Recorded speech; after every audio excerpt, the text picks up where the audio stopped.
For decades, cars have owned the streets of North America, but here in Ottawa, more and more cyclists are pushing for their share of the road, sometimes with deadly consequences. This bike now stands where life was cut short. A reminder to drivers, cyclists, and pedestrians that road safety needs to be a priority. 27-year-old Krista Johnson was a master's student at Carleton University.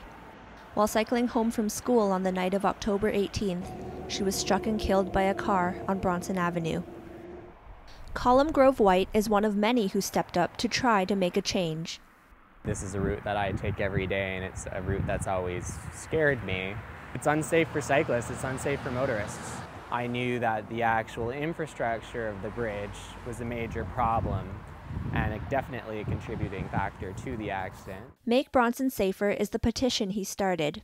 It calls for a new bike and pedestrian bridge over the canal. This city councillor bikes to work every day. He's pushing the city to lower speed limits on Bronson Avenue. We know that although it's posted at 70, the average speed is 84. I'm here riding my bike today. I'm about to go up the bridge, up the road and over the bridge again, as I often do, but I'm going to feel scared as I do it. Mr. Confident Cyclist is going to feel scared again while I'm doing it. Krista is the 16th person to die cycling on Ottawa streets in the past 5 years. Cyclists say the roads aren't built for sharing. Because of the lack of bike lanes, you're almost forced to bike on the same roads as the cars. Back in Holland, Joël van Otterloo cycled everywhere. But he says here in Ottawa, dangerous roadways have kept him off his bike. In Holland, you have much more bike lanes. The infrastructure in Holland is much more adapted to biking because people bike all the time. Ottawa's drivers and cyclists are still learning to share the road. Police are first on the scene when things go wrong. Some drivers of motor vehicle become impatient because bikes are slower. People don't look at their shoulder and they open their door, and so you kind of have to go around the doors.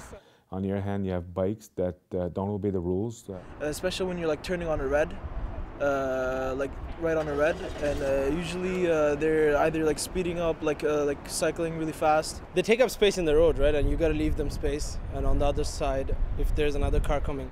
When we get to an accident, we have the never my fault mentality. Chris Barrett loves cycling, but he knows from experience how dangerous it can be. Coming to a four-way stop, and it was early in the morning, and I thought I had the eye contact of the particular driver, but as I proceeded into the intersection, the driver accelerated and hit me from the side. You know, she apologized, and I just, you know, recognized that I wasn't hurt, there wasn't serious damage to the bike, and I just ended up riding off. If things are going to change, there needs to be a shift in culture. Drivers and cyclists need to see each other as allies, working towards a common goal. We need to take down this culture of motorists versus cyclists. It's kind of sad that we need someone to die for us to start thinking about these issues, and unfortunately that's usually what happens. I think you really need to start seeing more motorists go on bicycles and probably more cyclists driving in cars as well.